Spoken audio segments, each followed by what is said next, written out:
Kan kamu bule harus netral dong. Datuk itu mantan Perdana Menteri Malaysia muncul lagi. Asal-usul bahasa Indonesia. Cara orang Malaysia ngomong di kehidupan nyata tuh. Kak Ustaz asyik puji kebintaran sang kacil. Boleh berkata, okey. Dia bilang, asal mana? Asal mana? Macam mana berarti? Itu sebenarnya bahasa yang sangat identitas birokratis. Guys, aku sering banget dapat pertanyaan di kolom komentar soal Malaysia. Kayak, kenapa sih kamu nyerang Malaysia terus? Emangnya Malaysia ngapain kamu? Kan kamu bule, harus netral dong. Oke guys, begini ya. Soal Malaysia itu banyak hal menarik banget buat dibahas. Tapi guys, biar nggak kebanyakan drama, hari ini kita ambil satu topik aja ya. Satu aja, dan dari situ kalian bakal langsung ngerti semuanya. Oke? Saya gunakannya. Saya gunakannya. Saya juga. Nah, buat aku sebagai bule, hal yang paling menusuk jiwa itu tentu aja itu soal bahasa. Aku terus belajar bahasa Indonesia dan sumpah aku jatuh cinta banget sama bahasa ini. Dan wajar dong kalau aku suka, aku bakal bela. Itu otomatis terjadi. Jadi aku kayak prajurit bahasa ya. Duta kecil bahasa Indonesia atau apalah sebutannya. Yang jelas kalau ada yang nyentuh bahasa ini, aku langsung siap angkat pedang. Sebenarnya sih guys, urusan bahasa ini udah lama selesai. Semua orang udah tahu mana yang nomor satu ya. Jadi udara tenang, ombak damai, matahari bersinar, burung-burung berkicau. Ngomong-ngomong burung itu kicauannya pakai bahasa apa? Kalau didengar baik-baik, jelas pakai bahasa Indonesia. Cuma versi burung aja. Nah, semuanya tenang, dunia damai, sampai tiba-tiba jreng. Datuk itu mantan Perdana Menteri Malaysia muncul lagi dan mulai goyangin udara dengan pernyataannya. Saya berpandangan asal-usul bahasa Indonesia ke mana-mana adalah daripada bahasa Melayu.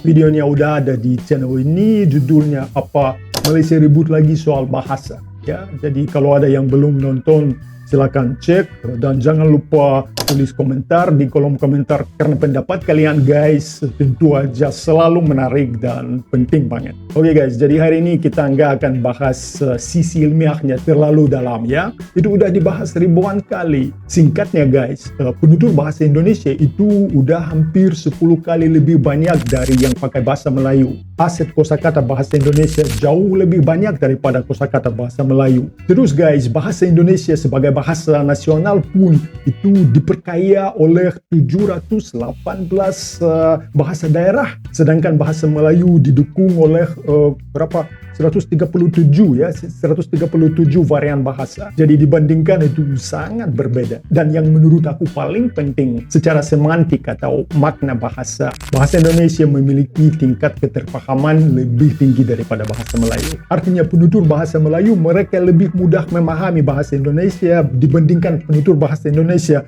memahami bahasa Melayu. Tapi entah kenapa Malaysia masih aja ngeyel di posisi yang sama. Kenapa itu?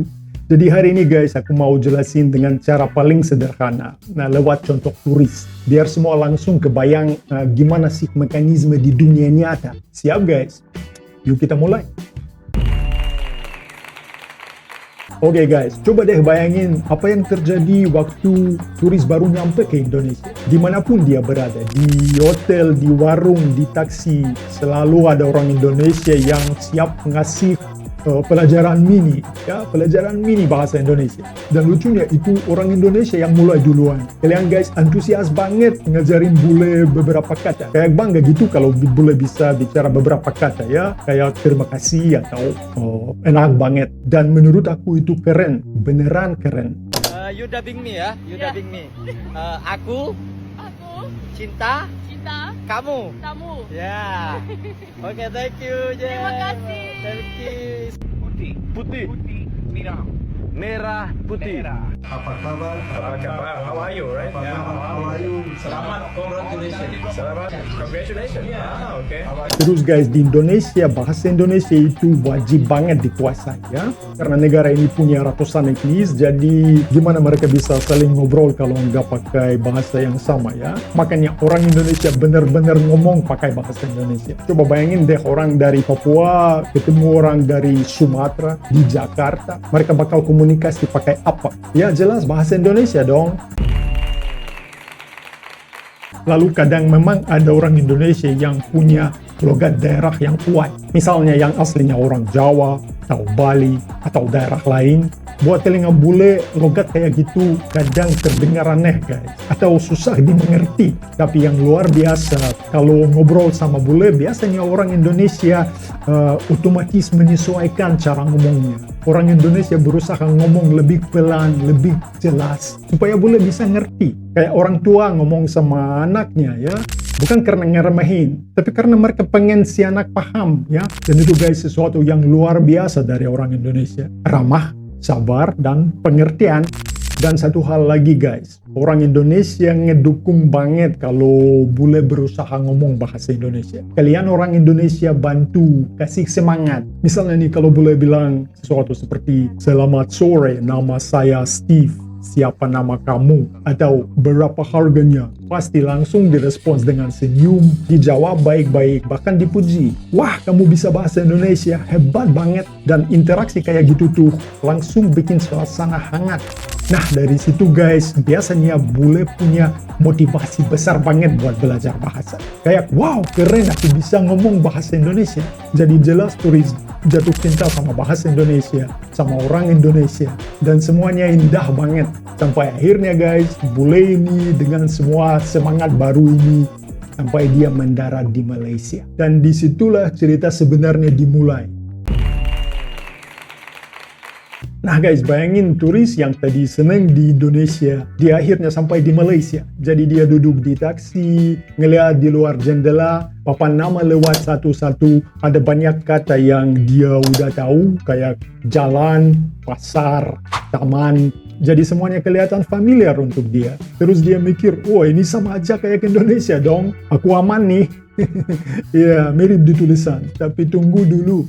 Oke guys, aku masih ingat waktu aku pertama kali ke Malaysia. Ya, waktu itu aku belum pernah ke Indonesia, jadi belum bisa bahasa Indonesia sama sekali.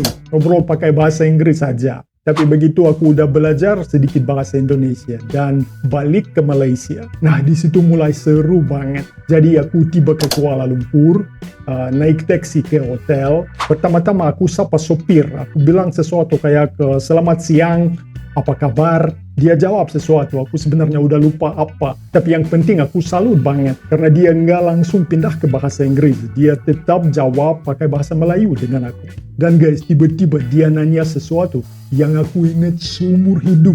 Tebak apa itu?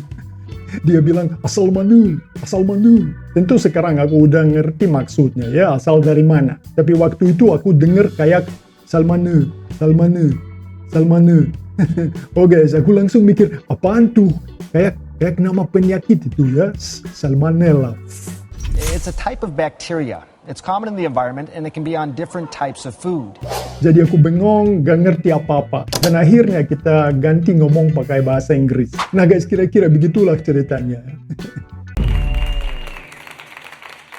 Jadi begini guys, cara orang Malaysia ngomong di kehidupan nyata tuh, itu beda banget sama yang kalian lihat di TV. Itu bukan berita di TV Malaysia, bukan juga tulisan di papan jalan. Kalau mau tahu rasanya, yuk kita dengerin cuplikan kecil ini ya. Boy berasa bangga sebab dia jealous bila semua binatang kat hutan asyik puji ke bintara sang kancil. Boy berkata, "Okey, tapi nyanyi cepat sikit sebab aku lapar dan nak makan kau." Boy masih tak perasan yang dia sebenarnya gigit ranting kayu. Sang kancil tersenyum melihat kebodohan buaya. Tanpa buang masa, sang kancil nyanyi. Oke guys, paham ya? Yuk kita dengerin lagi ya. Nak kahwin lah. Tak semestinya kebahagiaan berkahwin tau. Aku main muzik ke, aku kerja ke, aku lepak ke, aku nak bahagia lah.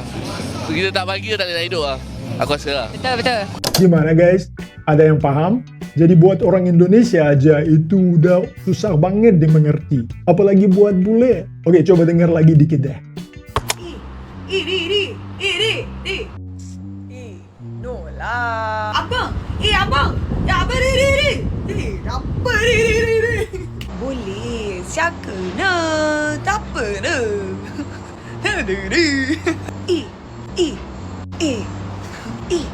Macam mana berdiri? Capek berdiri.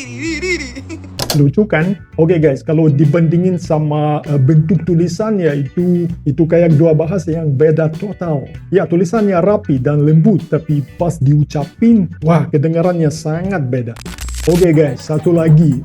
Bahasa Melayu di Malaysia itu sebenarnya bahasa yang sangat identitas burokratis. Artinya apa? Itu sebenarnya di kantor pemerintah, di sekolah, di media, mereka jaga banget bentuk resmi. Tapi di kehidupan sehari-hari, campur-campur guys. Ada Melayu, ada slang, ada Tamil, ada Kanton, ada banyak kata Inggris. Jadi buat bule itu kayak belajar dua bahasa sekaligus. Satu yang resmi dan satu yang versi pasar. Sedangkan di Indonesia, bahasa yang di TV sama yang bahasa di jalan itu masih nyambung ya guys. Kalau kamu bisa bahasa Indonesia dari berita, kamu pasti bisa ngobrol sama orang di warung. Dan di situ bedanya yang besar guys. Kalau di Indonesia bahasa itu alat nyatuin.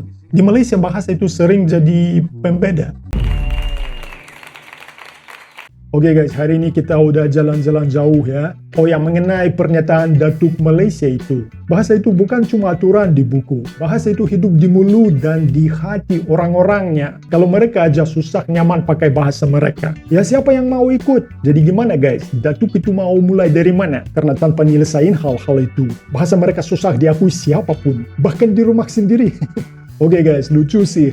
Dua negara, dua vibe. Satu ajak kamu ngobrol, satu bikin kamu nebak-nebak. Nah, kalau soal mana yang lebih oke, itu aku serahin ke kalian aja. Tulis di kolom komentar ya, menurut kalian bahasa mana yang paling ngena di hati. Terima kasih guys sudah nongkrong bareng aku, bareng Roomsoft. Jangan lupa like, share, dan subscribe to the channel. Terima kasih dan sampai jumpa di video selanjutnya. Paka-paka.